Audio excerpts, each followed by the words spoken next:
in case these programs are divided from each other, I will just requote this. Simple as it sounds,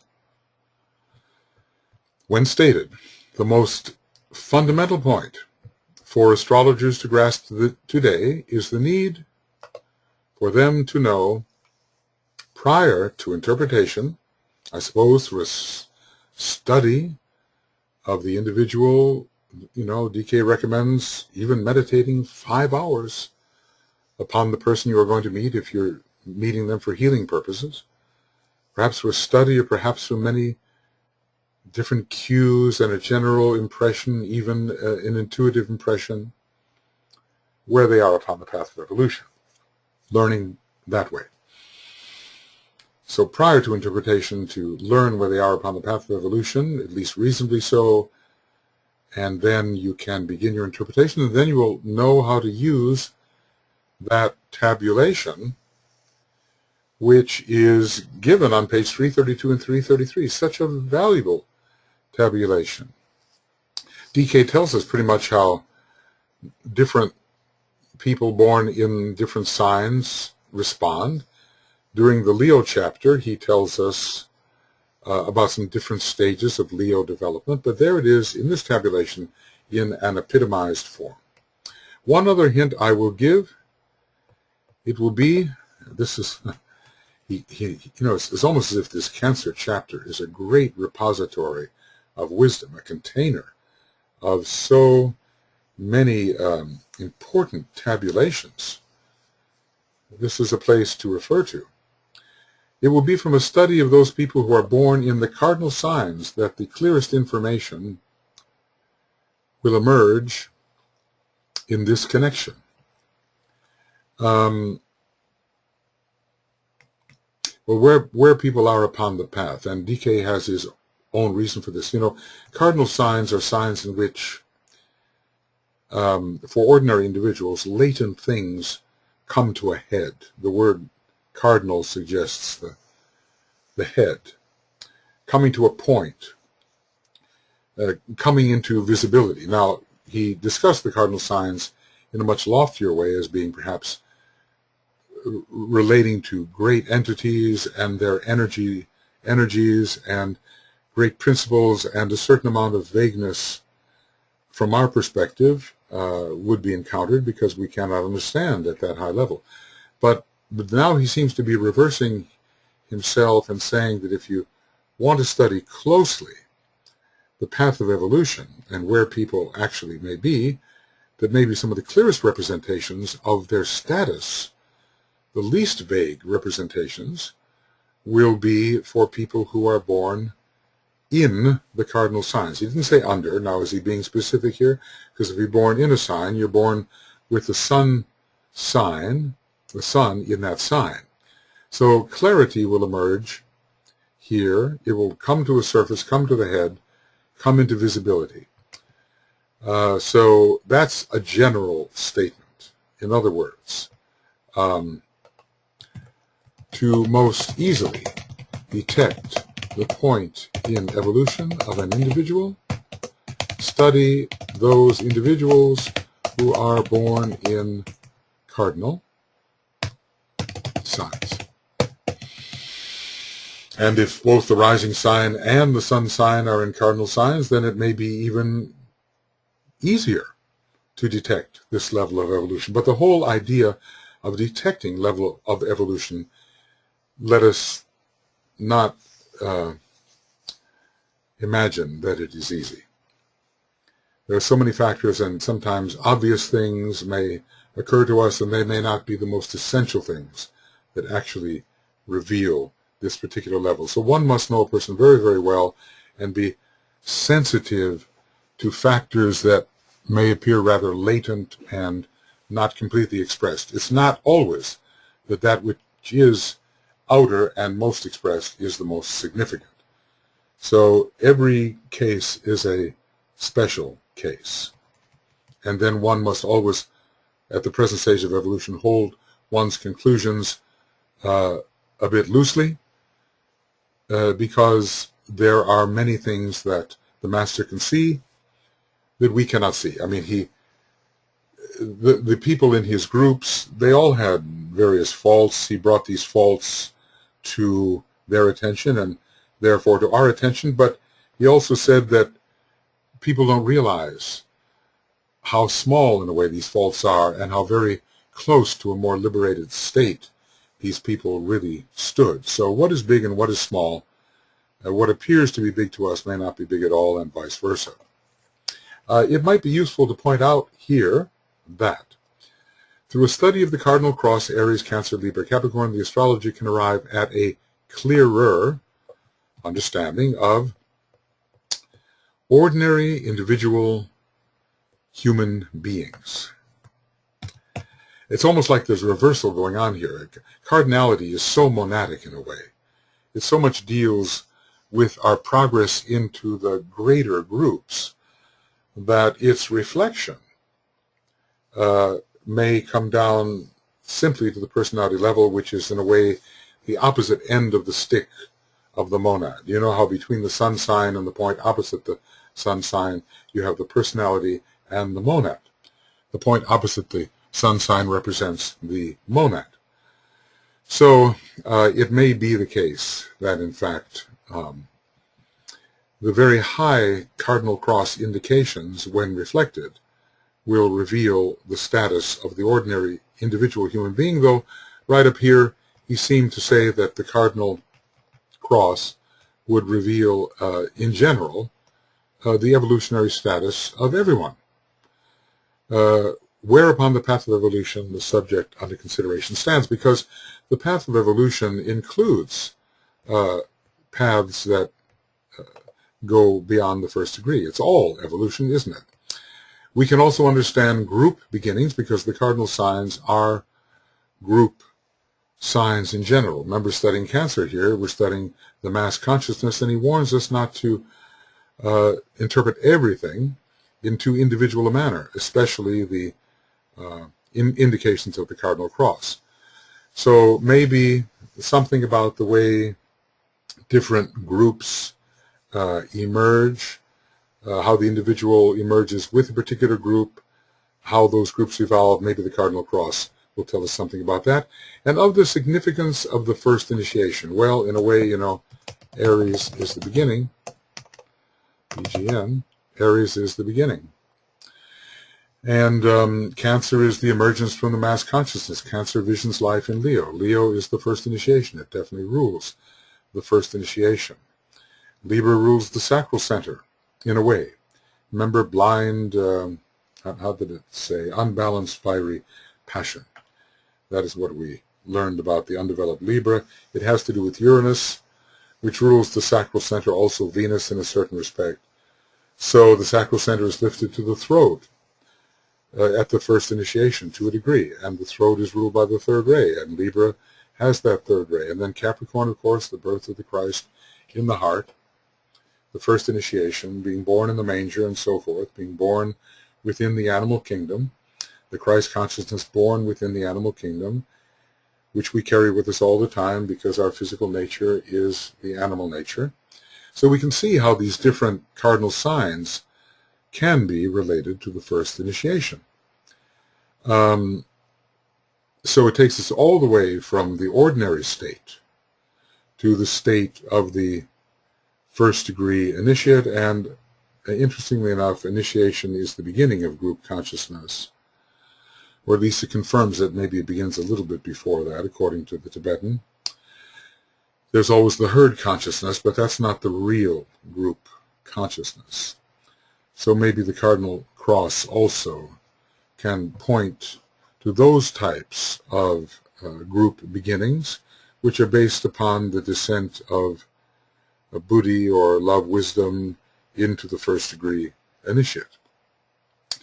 Or let's just say that group life and what one learns in group life leads towards developing the qualities and characteristics you will need for the first initiation, because the energy of love wisdom has to be somewhat established in the heart. Although it is the sacral center that is emphasized, the heart is also emphasized at the first degree, and there is a change in that center. Christ is born in the heart at that initiation. So anyway, the important thing is to keep this in mind, that the cardinal signs in general will reveal evolutionary status, but the cardinal signs in particular will reveal the evolutionary status of the average human being, a clear understanding of what they are doing, of group emergences, beginnings, and of the significance in the life of the individual of the first initiation. So you kind of wonder whether people who have these signs emphasized and who are standing around the period of the first initiation will not be the ones who are most noticeable as passing through or taking the first initiation. All right, then he takes a jump here and he says, through a study of the fixed cross, Taurus, Leo, Scorpio, and Aquarius, which in a way interestingly spans the period of the first initiation to the third, he will arrive at right interpretation of the lives of initiates. Now here, I do think he pretty well means, initiates of the third degree, of group absorption into synthesis. So this is, if you look at it, he's already entering the area that goes beyond unity, of soul into spirit or monad, is what he's really saying. Because synthesis, let's say, an appreciation of synthesis appears after the third degree, or at least, or is confirmed then, of the significance of the third initiation. So he seems to suggest that there are factors in the fixed signs which will lead to a clear vision of the process of the third initiation and those taking the third initiation. Now, we do remember that the sign most characteristic of the third initiation is Capricorn. But Scorpio is definitely involved. The three tests are there, and the mental tests are more likely to be applied in the period preparing for the third initiation. Leo is, while active at the first two initiations, suggests the transfiguration, a glorification. You know, that Christ was transfigured or glorified before his three disciples, Christ Jesus, or it was really a reenactment. We realize that because even the Master Jesus had taken the initiate Jesus had taken the third degree as Joshua the high priest, and the Christ had taken the third degree long, long before. He died as Krishna in 3102 BC. So long before that, he had taken the third degree. He was taking the third degree in Atlantis with the Buddha. So it was not, it was a reenactment. It was not the Christ taking the third degree by any means, not even the Master Jesus. But that glorification, see, Leo and glorification, let's just put that down just for fun. Leo and glorification, the radiation of the causal body through the form. Let's remember also the great light which breaks forth at the third degree, where one begins to see the light sublime and enter some phase of the greatest light, with Taurus being the mother of illumination. So all of those signs so far in this way indicating the third degree, and not to leave out the liberative sign Aquarius, under which the third degree is frequently taken, and yet not forgetting the importance of Capricorn in relation to the third degree, the initiation which it most frequently represents in occult lore. But let's just say that every one of those fixed signs can be seen as importantly involved in the taking of the third degree, and maybe we will learn something here about climax upon the fixed cross.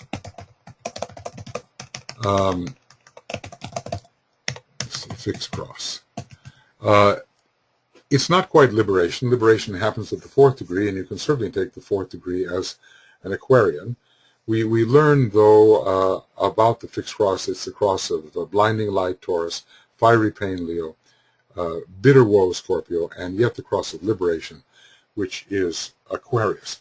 And there's something about this climax of some of those indications which is occurring at the third initiation, and which will be quite visible in the person taking the third initiation when they have strong fixed cross emphasis. In other words, what we are really doing here is we are getting ready to change crosses. So we step down from the fixed cross and do not yet mount the cardinal once we have taken the third degree. So the soul is coming into very great expression here. The purpose of the whole fixed cross is to bring the soul forward. It is the cross of soul development, and that should be very obvious by the time the third degree is taken.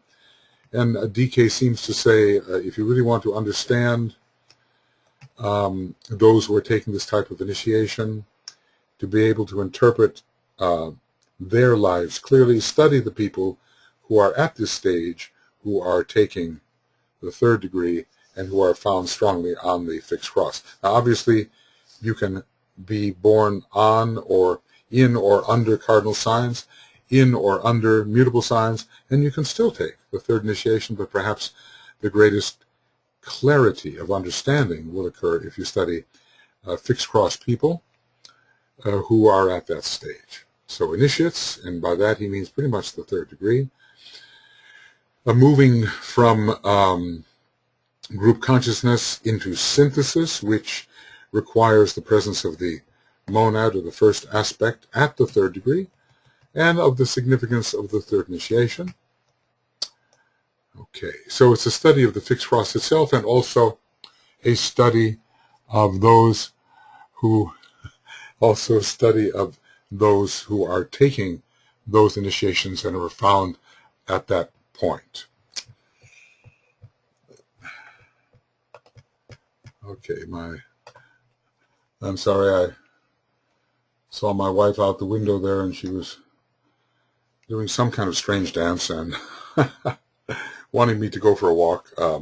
So I lost my train of thought here. All right. Anyway, and it's a pretty serious section in the book, studying the Cardinal Cross for the first degree, the fixed cross for the third degree, and through a study of the Mutable Cross and what I was trying to say, presumably of the people who are found on the Mutable Cross in their lives, he can arrive at the significance of disciples, which, remember, this goes up to the third degree of group activity, but let us say, but not absorption into synthesis, okay? Because absorption into synthesis is all about the subject of the it's all about the first aspect, which becomes more prominent in the life of the individual at the third degree, and of the second initiation. Now, well, he's laying out for us new modes of astrological research. He's telling us when the days come that we can actually have a large enough sample of people about whom we really know something clear about their stage of evolution, that there is a way to proceed so that we can learn even more by studying 3 different types of people and 3 different crosses. Now, I have to emphasize again, if you have cardinal signs, I mean, it seems obvious, of course, but if you have cardinal signs, it doesn't mean that we are somehow taking the first degree necessarily.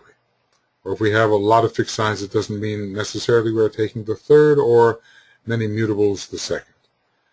But when you study people who have those emphases, and they are in the general period of the initiations here specified, then we're liable to learn more about the whole initiation process and about their relationship to it and about the relationship of these modes of activity that the three crosses represent in relation to these initiations.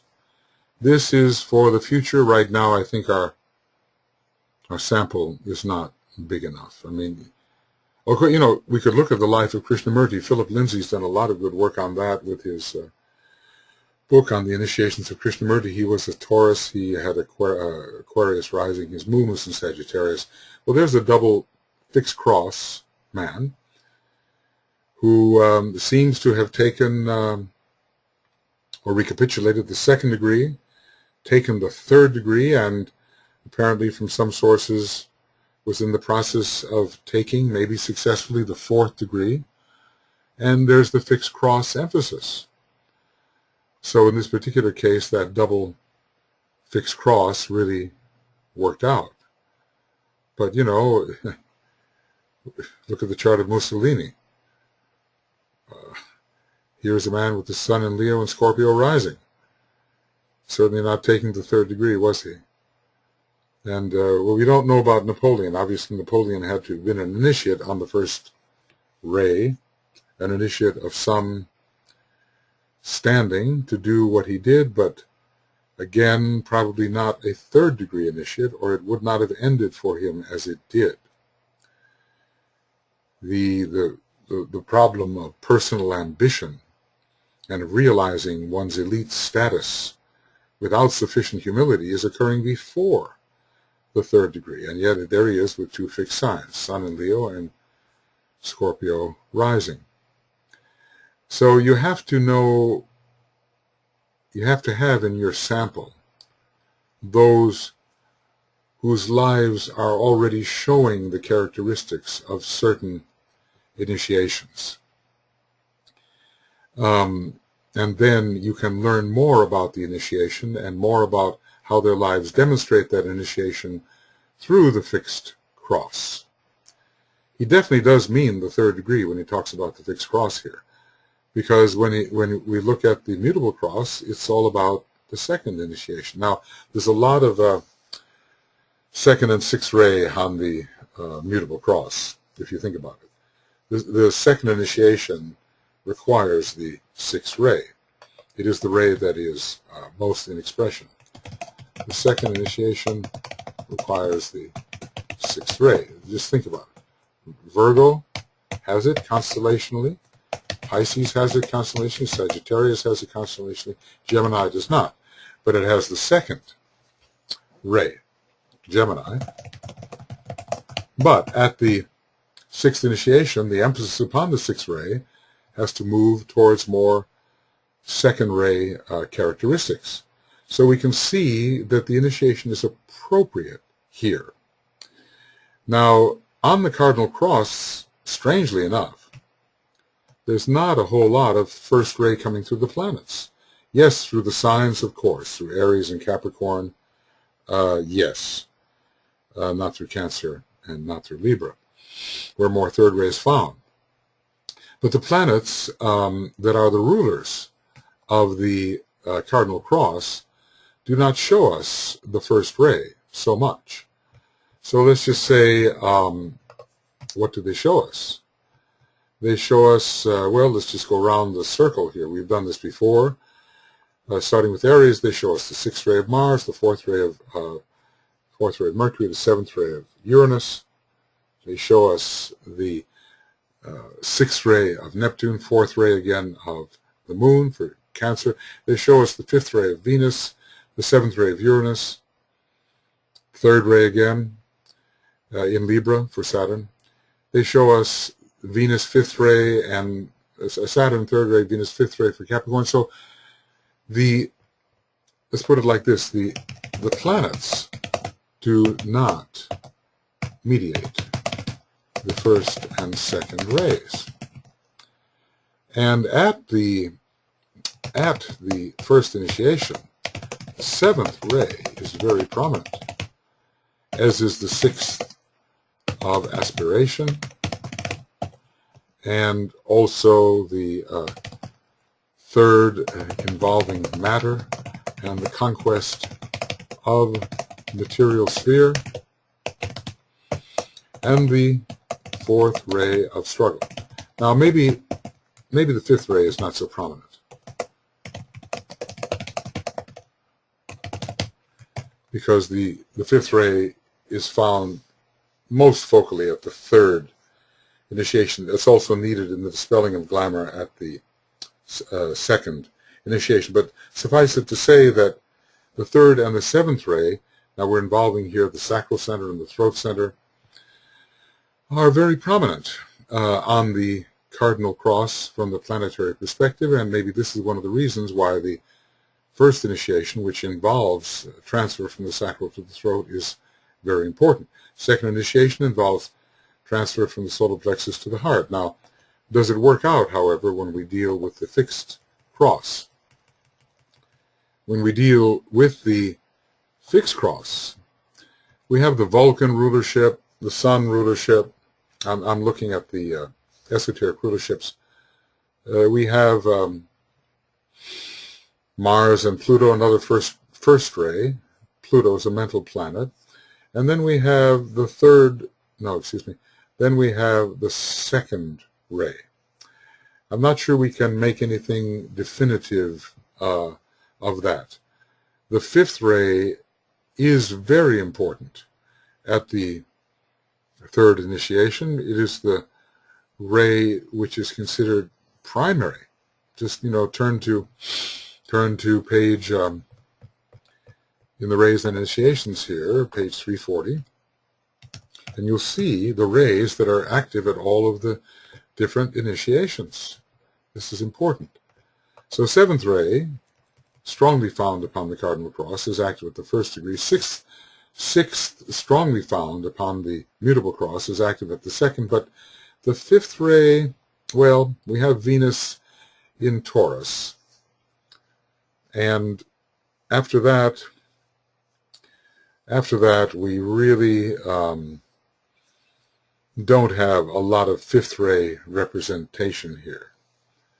We have strong Saturn. It represents the concrete mind and the need to overcome that concrete mind, but not so much fifth ray mediated in through the fixed cross. And yet the fixed cross is exactly the one which fulfills the soul and begins to move towards the Cardinal Cross, where the will aspect will be strongly pronounced, probably constellationally rather than planetarily.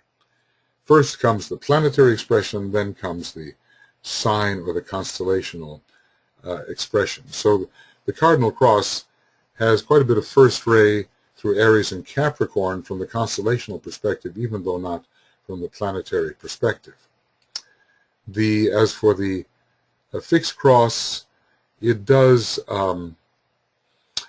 strongly involved in the third degree from the constellational perspective, talking about the light, the transfigurative glory, the final one of the three major tests of the Hydra, the mental heads, and then the liberation into a transfigured state through Aquarius. The meaning of the signs themselves carry the meaning of the third degree.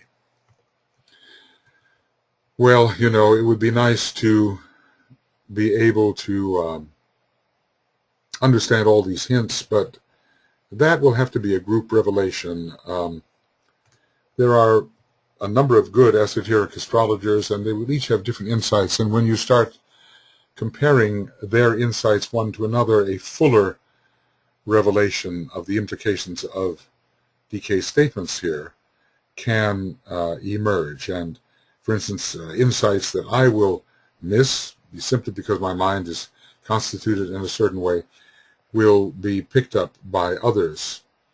So, as I say, this is simply an ongoing commentary meant to give seed thoughts and directions for the development of further thought, and I hope it works in that direction. And I'm counting on my brothers and sisters in the field of esoteric astrology to, help fill in where I have missed things. Probably the real reason why the cardinal is associated with the first degree and fixed with the third degree and mutable with the second degree. The real deep reasons are still to be disclosed. Okay, but we do see the progress, right? We do see the progress from the beginning of group activity, right? Group beginnings, or let's just call it here on the Cardinal Cross, beginning of group activity under the soul, but still inchoate, then to the Mutable Cross, real group activity, and then to the Fixed Cross, where the group, fully capable of group soul activity, is absorbed into synthesis under the first ray. We do see the progress here, and all that remains is for us to find a sufficient sample of people where we can confirm what the Tibetan is saying here. The above indications, he's so right about this, may not conform to the ideas generally held. Indeed, they don't. They don't even conform to some of the main emphases which DK has given at other times, but he's always changing his point of view, and he's always changing his context, and one of the esoteric abilities is to follow him when he's changing his points of view, and follow him when he's changing his context. So they may not conform to the ideas generally held and appear to reverse some of the points which I have earlier made. He's very aware of that, because he just talked about the vagueness, the elusiveness, the high cosmic nature of the Cardinal Cross and its general incomprehensibility to man, and now he's being so concrete. But a careful study of the suggested implications may make the point clearer. So in a way, DK is dropping seeds here, and he's also giving us incentives to action. He's saying, do this. Don't just trust my word for it, but carry out the necessary experimentation, get the right samples of people about whom you are clear, even do statistical work. He talks about that, I think, in relation to a study on mediumship and such things. In a book like this, it's a seed book, isn't it? I mean, it's not meant to give the last word on every elaboration of esoteric astrology. He's planting seeds which can be grown in the consciousness of those who are interested, and which will reveal things, most probably, that he has indicated as factual. Every cross has its exoteric significance, and with this all astrologers are somewhat familiar. Okay, that's the place where modern astrology is for the moment. It also has its esoteric meaning and import, and this is as yet an untried field of investigation. So he really, isn't he? He is, oopsie, I gotta make sure I end up, yeah, did that. He is calling for experimentation. He's calling for the fifth ray labor to prove or disprove his assertions in these matters. He's pointing us in the right direction. He's somewhat playing the role of Sagittarius, pointing us towards the gate of revelation, but he's not entirely taking us through. That we have to do on our own. It is a great task for a teacher to learn what to give and to learn what to hint at, but not to give fully. Because as Master Morya has said, that to give all is to put on chains. You can imagine that. Then nobody has to exert his powers. No one has to exercise his faculties. His faculties will not grow if all is given. All you have is the weight, the burden of that which has been given, and you have to assimilate, and you don't exercise your abilities in the acquisition of that which the teacher has bestowed. In other words, you couldn't find it for yourself. You have to depend upon the teacher to give it to you. It's okay up to a point, but after a while, You want to, if a person enjoys running, a person enjoys jumping or walking quickly, and you're just sitting in your armchair and you can't do that, you're missing something. So we want to be able to do what the masters have done, and DK basically is saying, look, we want to make masters out of you. We want you to exert yourself so you actually become masters. A master becomes a master by mastering, and not just by intaking what those who have achieved have given. So that's it. Everybody builds the Antakarana his or her own way, ultimately after the principles of doing so have been absorbed. But in terms of every unique step and unique attempt and the various realizations that may come from such efforts specific to you, nobody can give that to you. So every cross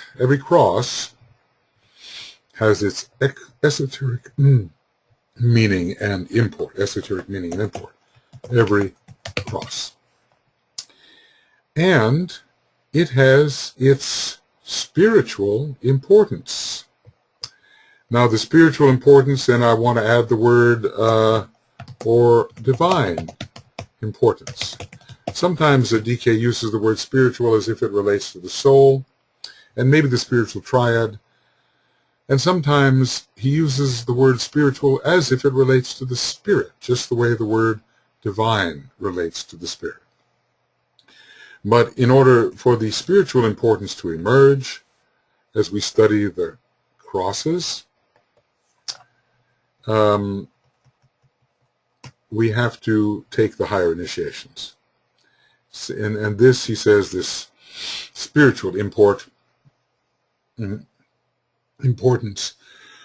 excuse me, is only revealed at the major initiations, and there we have to say from the 3rd degree onward.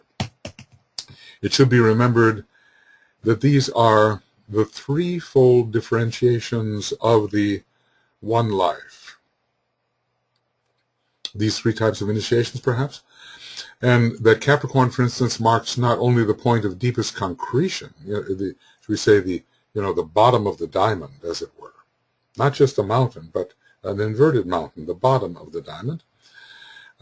Not only the deepest point of concretion and therefore of death, certainly death to the world of spirit and death to the spiritual consciousness, but also the point of highest initiation and of entrance into the life aspect of deity. Now, what we know about Capricorn is that a couple of other signs give entree into even higher levels of initiation, but who knows? Capricorn is active at all the 5 first initiations, 1 through 5, and Aquarius and Pisces can be found at the 5th degree and at the 4th degree as well, and so can Capricorn. So we're asking, is Capricorn found at an initiation beyond the 5th? Because we do expect to find it at the 5th degree, yes, along with Pisces and Aquarius. But is it found still higher? Because he says the highest, the point of highest initiation, an entrance into the life aspect of deity. Well, that is, let's just put it like this, entrance into the life aspect of deity begins at the 3rd degree, but it's not full entrance by any means, no. So, is Capricorn somehow involved in the 7th degree? Aries certainly is, and well, I'm not sure Aquarius is. Leo may be involved in the 7th degree because, in a way, Leo rules the 7th plane, or the hierarchy of divine lives, which expresses itself principally at this time on the 7th plane.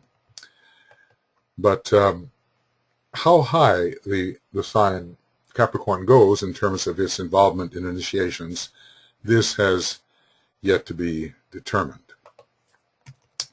I cannot too strongly reiterate the constant necessity for you to think in terms of energies and forces, and that's why basically he said that Esoteric Astrology was his most occult book because it was written entirely in terms of energies and forces. It's all about, in a way, the fifth ray approach, even though astrology is largely a third ray science. I mastered energy, for I am energy itself. The master and the mastered are but one. That is the fifth ray statement in this most potent paragraph showing the mode of fifth ray realization and achievement. So anyway, even though the Tibetan's not a fifth ray master, he certainly is training those who have to use increasing fifth ray, and he's training those also who are moving towards the third degree as well as towards the second and first, especially the second, I would say. And so he has to use a fair amount of the fifth ray in doing so, because that is most prominent at the third degree. And at the third degree, you are given the vision, he says, of the passage of the many lines of force. And does he use the word, is it astounded? Is that what it is? It is, it may be astonished or astounded. Let's see. There's only one, so maybe we can find it. Yeah, he says here that it has been occultly said that a vision of these powers and their many weaving lines seen as rivers and streams of light is given to the initiate from the mountain top of Capricorn. That's an interior state. Once that summit has been reached, it is at the transfiguration initiation that this vision appears before the eyes of the astounded disciple. Notice he's still calling the initiate of the third degree, or the one taking it, a disciple. It is a fluid term, but there is that amazing paragraph, or section of a paragraph, and all of these different energies can be seen simultaneously: rays, planets, sacred and non-sacred, discovered and undiscovered planetary lives. What a tremendous synthesis of group work on the high astrological level, planetary, stellar, rayological, is revealed to the eyes of the astounded disciple. So think in terms of energies and forces, and then only secondarily of form and of the aggregations which these energies and forces condition. I cannot too strongly reiterate the constant necessity for you to think in terms of energies and forces, of lines of force and energy relationships. Well, that's what we are attempting to do, and it would be a great purgation of the mind if we could learn to think in this way instead of just in terms of personalities to which we are attracted or not attracted. Creativity has to do with the power of combination, and that which is combined is all of these energies and forces. And the lines of force they create between themselves and thus create energy relationships. Astrologers must also think in terms of qualities and characteristics, as is the, instead of just will it go well for me or will it go badly for me. The me isn't even real, and we're not even talking about the real evolution here. We're just talking about the desire nature of the personality. And a lot of people just come to an astrologer with those desire questions in mind. Will I succeed? Will I fail? Astrologers must also think in terms of qualities and of characteristics, as is the trend of the more advanced astrology today. The astrologer Dane Rudyard was practicing and writing when D.K. was writing this book, and there was a close connection there between D.K. Rudyard and Alice Bailey, and he was certainly one of the more advanced astrologers. Maybe Alan Leo, 20 years earlier or 30 years earlier, was also, although you can tell the difference in the books when you read them. The whole story of astrology is in reality one of magnetic and magical interplay for the production or externalization of the inner reality. What a statement. This is what astrology really is. It's a story of magnetic, between the various factors, and magical, tending towards manifestation, magical interplay for the production or externalization of the inner reality. It's all about being such a third-rate science. It's all about how to bring into form and external relationship the various internal relationships so that the outer form can reflect the heavenly archetype. And astrology is indispensable when attempting to understand what the divine plan is and how the divine plan should be executed. It is a story of the response of form, vast as in a solar system, of course, which can still respond to these zodiacal lords, microcosmic as in a human being, and minute as in an atom or cell, to the urge or pull of, so the urge is prompting forward, and the pulls are attracting magnetically to the urge or pull of energy and of streams of force, pull of foci of energy and of streams of force. These pushes and pulls, the urge is the push, and the magnetism is the pull. These pushes and pulls are always operative, and we are subject to them, and we have to become intelligently subject to them according to the plan which we are to work out. We can't follow every urge and every pull. We have to have our own standing wave structure, which keeps us as we are, but allows us to utilize the pushes and pulls which come to us. These two are not identical, but must be taken into the calculations of the investigating astrologer and his interpretations. Now, let's see, what does he mean by these two? It is the story of the response of form, solar systemic, microcosmic, minute, to the urge or pull of foci of energy and streams of force. I think it's the foci of energy and streams of force, even though obviously urges and pulls are not the same. They work in different directions. But the foci of energy are the entities themselves in their most concentrated form, and the streams of force are the emanation which go forth, the radiatory influence, probably spherical really, that goes forth from these foci of energy, the field produced by the focus. Let's call it that. The streams of force are the fields produced by the focus. And they must be taken into calculation by the investigating astrologer. We are within the force fields of many foci, even right now. Are we not? We are even now within the force fields of many foci. They are, through their streams of force, as if here. Maybe if we got closer to Mars or lived on Mars, we'd feel it even more, but the field of Mars is here. The field of Uranus is here.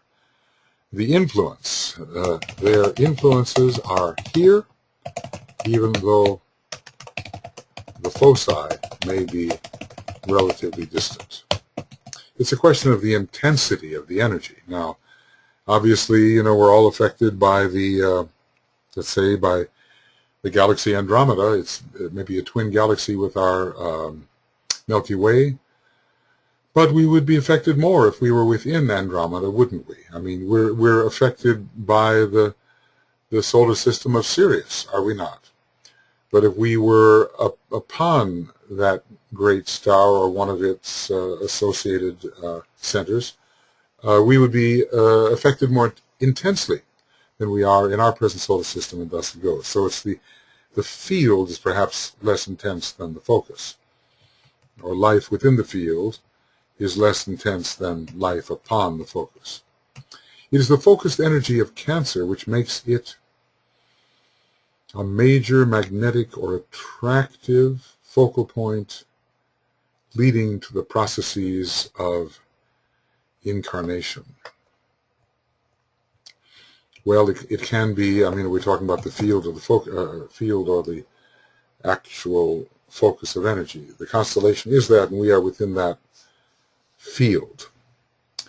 And we are within its focused energy, we might say, but not so intensely as if we were closer to that constellation. It has an effect upon the matter with which we come in contact and upon the matter of our vehicles in such a manner as to pull the consciousness upon the higher mental plane repeatedly into the third, seventh area, the ray 3, ray 7 area of the lower systemic subplanes, for purpose of expressing the saving force, the uplifting force, the service orientation, and I suppose meanwhile gaining some greater facility with concerning expression in these lower worlds.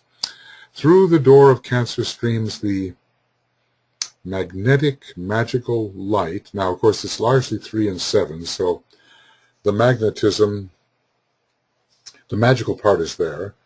The magnetism must be that of the 3rd and 7th rays. It's not the 1st ray magnetism, nor necessarily the 2nd, but the 6th ray magnetism of desire is there through Neptune.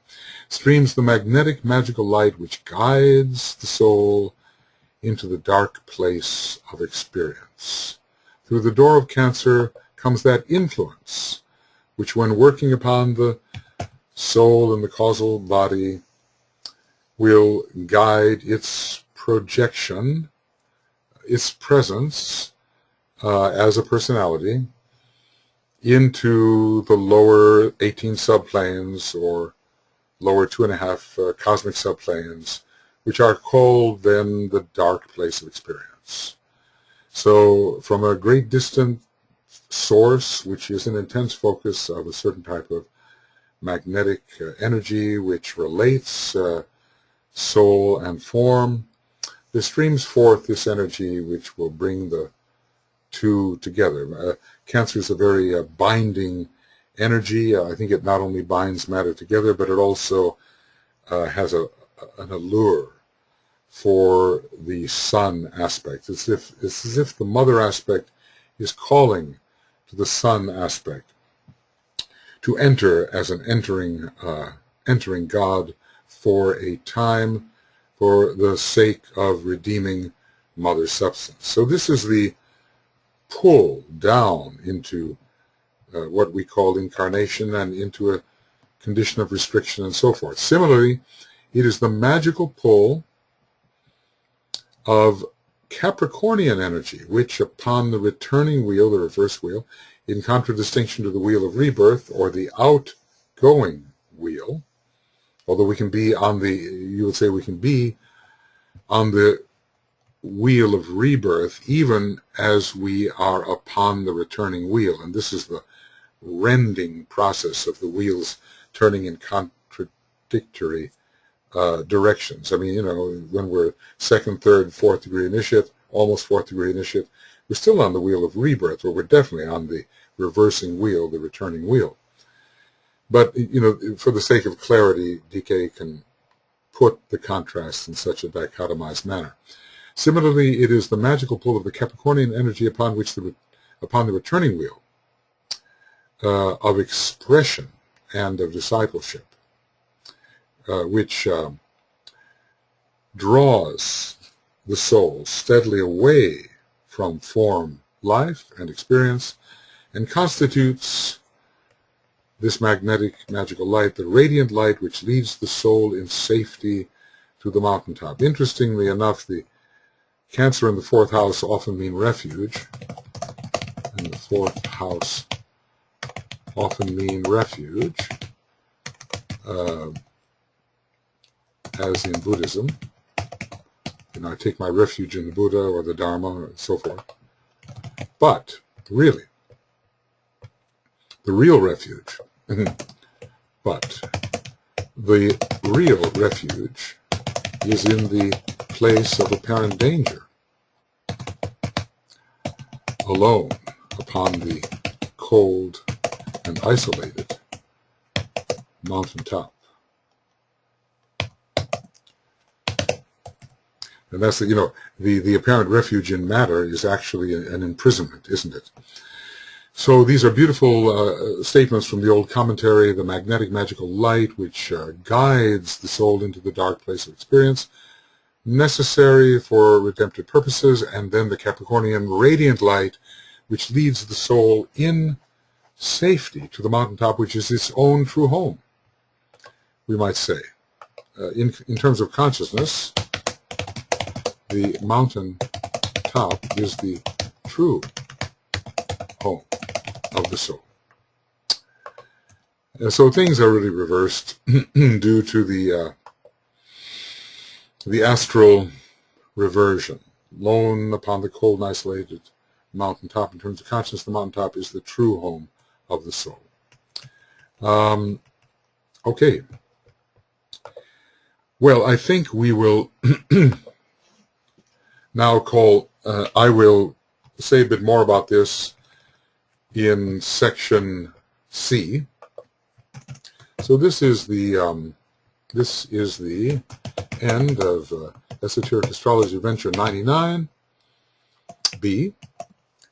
and we are where?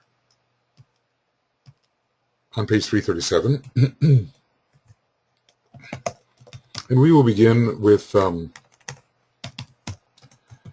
beginning of Esoteric Astrology, excuse me, 99C, also page 337.